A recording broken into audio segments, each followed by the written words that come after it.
Así es, Pati, vamos a hablar de nuestros riñones, que son esos filtros indispensables en nuestro cuerpo, que muchas veces no están trabajando al 100% y no nos damos cuenta. Así que vamos hoy a tomar este tema de la mano del doctor Fabio Hernández. Muy buenos días, doctor. Gracias por acompañarnos. Un placer. Ir conociendo esas señales. ¿Cuáles son esas manifestaciones de que nuestros riñones no están funcionando al 100%, doctor? Bueno, desgraciadamente, en las fases iniciales de la mayoría de las enfermedades renales no hay una sintomatología como tal. Muchas veces nos damos cuenta por las alteraciones en los exámenes de rutina. Por ejemplo, empezamos a notar que el nivel de calcio del paciente empieza a bajar, que el fósforo empieza a subir, y eso porque se pide de manera rutinaria. Empieza a aparecer anemia, y ya en fases más avanzadas sí empezamos a notar, por ejemplo, que la persona empieza a retener líquido, que ya hay cansancio, que hay pérdida del apetito, que no duermen bien, que pasan con náuseas, con vómitos de manera intermitente pero frecuente, que hay picazón en el cuerpo. Una serie de elementos que se van agregando ya en fases más avanzadas, pero lastimosamente la mayoría de las enfermedades renales son silentes en sus fases iniciales. No tenemos manifestación de ningún tipo. No, entonces, como le doctor, decía, hay datos indirectos. Por ejemplo, la persona que no se conocía hipertensa y que empieza a manifestar cifras de presión arterial elevadas, pues es importante en ese momento investigar si la función de los riñones anda bien. O el hipertenso que venía bien controlado y se descontrola a pesar de estar tomando su medicación. Son los datos que muchas veces nos avisan. Puede haber algunos hallazgos en el examen de orina, como por ejemplo la aparición de una orina muy espumosa, que no necesariamente nos traduce una insuficiencia renal, pero sí que hay algo que no está bien a nivel renal y que amerita investigación. Doctor, uno de los factores comunes que uno ve mucho a las señoras, principalmente pies hinchados, retención de líquido. ¿Cuándo podríamos asociarlo a un problema renal? Esto es importante tenerlo claro, porque muchas veces nos consultan los pacientes, sobre todo señoras, por ejemplo, porque una pierna se les puso muy hinchada. Cuando la retención de líquido es de origen renal, usualmente la retención es simétrica. Uno espera que las dos piernas estén cargadas. Ya problemas de varices, problemas de drenaje linfático que no tienen relación directa con un problema renal, pueden ser las causas de esas retenciones asimétricas, que una pierna está muy cargada y que la otra no está tan cargada. En todo caso, amerita una valoración médica. Pero por lo general, cuando es de causa renal, es un asunto mucho más simétrico. Y usualmente en los sitios que por gravedad van a favorecer esa retención. Cuando pasamos sentados o de pie, es esperable que el agua se acumule en tobillos, en las piernas. Si la persona pasa acostada, probablemente lo vaya a notar más en las regiones de la región lumbar, en la sacra, en la espalda baja.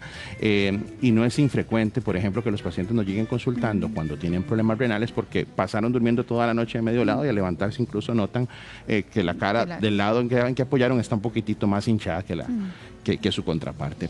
Doctor, ¿la anemia puede estar relacionada con problemas de riñón? Sí, efectivamente. Los riñones son órganos tan activos y tan interesantes, hacen muchísimas cosas, y parte de lo que hacen es producir una sustancia que sirve para que las células de la sangre maduren, crezcan. Cuando los riñones fallan, esa sustancia no se produce, de forma tal que los glóbulos rojos empiezan a disminuir en su número y ahí aparece la anemia. Es importante porque tenemos muchas veces la creencia de que cualquier anemia hay que tratarla con hierro, y en estos casos en particular, pues si bien es cierto, hay que revisar cómo están nuestras reservas de hierro, no es el elemento más importante. Ahí echamos manos de otros medicamentos que están indicados exclusivamente cuando la anemia es de causa renal, y es esa anemia precisamente la que favorece que el paciente se sienta cansado, debilitado, con ganas de no hacer mayor cosa, ¿verdad?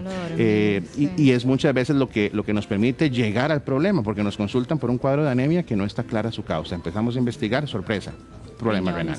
Ahora, doctor, cuando dicen que tengo un sabor como metálico en la boca, un olor amoníaco, ¿eso podría estar relacionado también? Sí, en fases avanzadas de la enfermedad renal crónica o en pacientes que tienen, digamos, lesiones renales agudas pero muy severas, los tóxicos, por así decirlo, buscan salida de alguna manera, para ponerlo en términos muy sencillos. Buscan salida por saliva, por sudor, y ahí es donde entonces se traduce ese olor en términos muy coloquiales como a orines. Es gente que huele, expele un olor como si fuera orina, y no es porque estén sucios, ni porque se bañen mal, ni porque no se laven la boca, no sean aseados, es básicamente porque hay una salida de esas sustancias por esos fluidos que produce un olor evidentemente no agradable, pero que para nosotros es una seña importantísima, porque sin tener los exámenes nos está diciendo que hay probablemente un daño renal muy severo, o al menos avanzado ya cuando llega a esos niveles. Exactamente. Doctor. ¿Presión alta puede estar relacionado? Sí.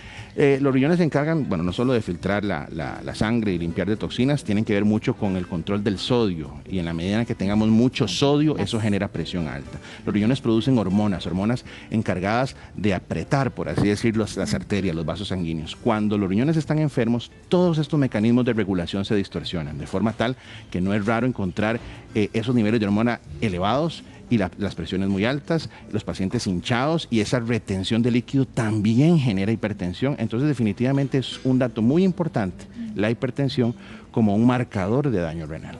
¿Infecciones recurrentes, doctor?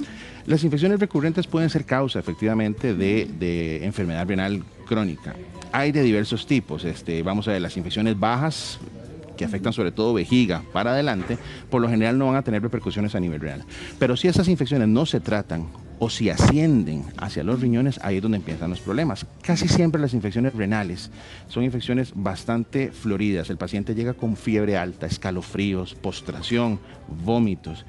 A diferencia tal vez de lo que uno está más acostumbrado a ver probablemente en muchos amigos y familiares, donde hay molestias de básicamente ardor, dolor al orinar y fiebres bajas. Justamente tengo esa consulta de una paciente, de una televidente, que dice que no tiene otra manifestación, pero sí presenta ardor al orinar, doctor, para que me lo sume ahí a lo que... El ardor al orinar lo que está traduciendo es probablemente que hay inflamación, la gran mayoría de veces por infección, aunque puede ser por otras causas, inflamación de la vía urinaria baja, de la uretra, del cañito de la orina principalmente, y de la vejiga. Eso es lo que lo obliga a uno a descartar infección u otras condiciones. Hay medicamentos que pueden generar, por ejemplo, cistitis, inflamación de la vejiga, y eso puede generar molestias. Algunas enfermedades, incluso en caso de las mujeres, vaginales, que pueden irritar la salida o la parte final del caño de la orina y generar ese tipo de molestias. Básicamente lo que te traduce es presencia de inflamación, pero lo más importante es saber por qué es que está inflamado, si es un proceso meramente inflamatorio o es infeccioso, y ahí vienen una serie de exámenes sencillos que uno hace precisamente para descartar posibilidades. Doctor, con los años la función de los riñones empieza, a disminuir, porque tenemos el caso de una televidente que dice: a mi abuelita le dijeron que están al 15% de funcionamiento. Sí, aquí hay que tener claro varias cosas. Los órganos envejecen igual que envejecemos nosotros. Se dice médicamente que después de los 40 años vamos perdiendo en promedio un 1% por año de funcionalidad renal. Es decir, que si yo tengo 70 años, es esperable que tenga hasta un 30% menos de funcionalidad renal, que es esperable para mi edad. Evidentemente hay enfermedades como la hipertensión, la diabetes, que pueden acelerar esa pérdida de funcionalidad renal y condicionar ahí sí una enfermedad renal crónica. Pero sí es esperable que los riñones funcionen menos con el pasar de los años. Afortunadamente la naturaleza en eso es sabia, y nuestro organismo también requiere menos cosas en general conforme somos más adultos, y hay una compensación en ese sentido. Muy bien, doctor Hernández, muchas gracias por su tiempo. Con mucho gusto. Y por esta valiosa información. A cuidar esos riñones que trabajan muchísimo, 24/7, esos no paran. Muy amable, doctor. Vamos a una pausa comercial, 9:28 minutos.